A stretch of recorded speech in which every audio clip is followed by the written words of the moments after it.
You were classed as an older mum, weren't you? Yes, So you yeah, were a geriatric. Geriatric. That's nice, isn't it? That is what they call it, though. Always nice, this, isn't it, to be called a geriatric? Yeah, apparently, anything sort of post-35. And, you know, that's been the case on the NHS for ages. Yeah. And, of course, there's reasons for it, because there are certain complications, potentially, if you're a bit older. I mean, but these days, I feel things have moved on quite a lot. And I certainly don't feel old now, and didn't at 38 when I fell pregnant. And maybe we need to rethink the language a bit, because, you know, it's just people aren't meeting people early these days. You know, it takes a bit of time. People are moving to different cities for careers.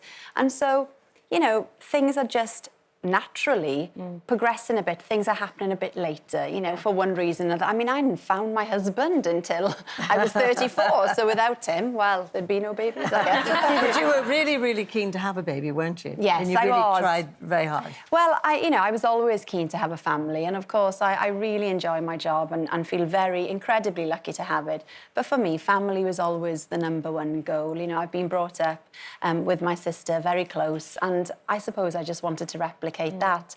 But moving to London and finding Charlie and settling into life just took a bit of time. Yeah. You know, breaking up, getting back together. Are we moving to New Zealand? No, we're staying in London. You know, all of that takes a bit of time, doesn't it? And it's such a game changer, as we all know here and here in the audience.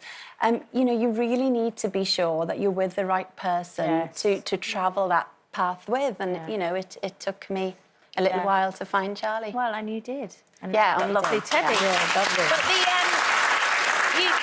you say in the book as well that you did suffer with a bit of paranoia as far as maternity leave and... Oh, yes. Do you think that's common from Well, I most mean- working mums nowadays? That they Well, think I thought someone's gonna- everybody felt the same, so I sort of wrote it down, you know, because the aim of the book was to be very honest, and it wasn't any pressure at all put on me by the BBC. They couldn't have been more supportive, you know, they were brilliant. The head of BBC One, my own boss as well on the One show, they were fantastic. They said, Alex, take your time, you know, they were really good. And they said, just come back when you're ready, don't rush, because, you know, make the most of it.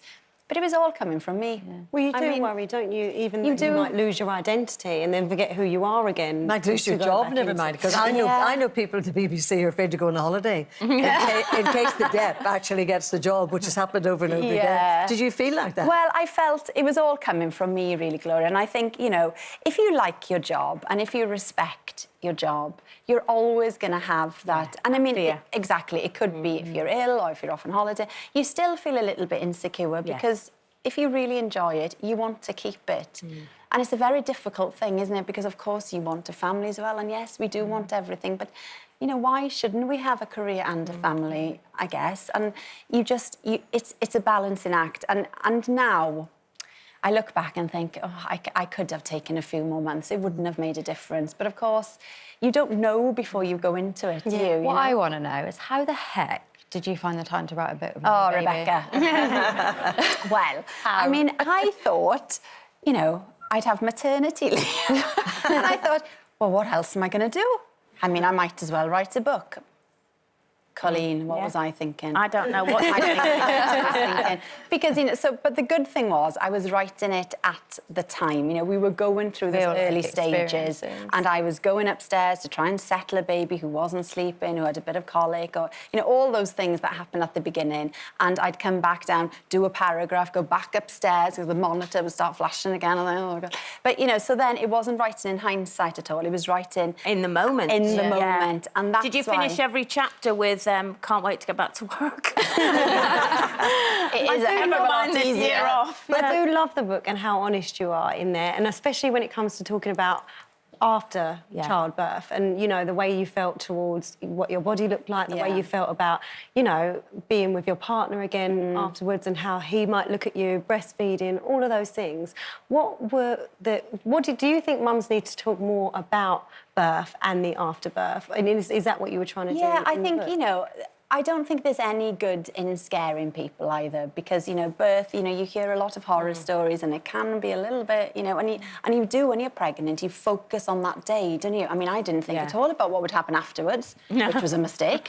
I just thought about the whole birth thing and it, you know, I mean, and in the end, that just happens. There are experts there, they'll get you through it. And actually, I still look back at it as one of my favourite days, even though it was, Yes. you know, it was a game of two halves, my birthday. But then, on the other hand, you also say in the book, because you are very honest about it almost drove you to postnatal depression because of the exhaustion and everything else that you were going through. Well, and so I how think- close did you get to that? Well, I think all new mothers, you know the feeling. You're a couple of days in, the oxytocin, you know, and the good hormones have started to leave your body.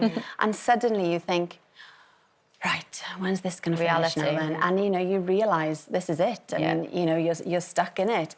And you have that dip. And they say it's very common, don't they? A couple of days, 3-4 days after... Get the you know, baby blues, The baby don't you? blues start coming in. And I remember being in the shower really clearly. Mum had taken Ted. And I thought, right, I'll just have 2 minutes in the bathroom. And I just tried one little pelvic floor. Just a little one, just to see. Nothing. And I thought, oh my goodness. And then I started sort of scanning, you know, and you scan and you think, oh my God, skin's really sallow, you know, everything had changed. And this little pouch that, you know, had held Teddy so carefully just hanging there kind of loose and a bit bereft, really. And, you know, I think I've not read anything that really does explain what do you feel like in those few weeks post-birth. And, you know, you have to learn to love a new body, and you do eventually, but it takes time. Yeah.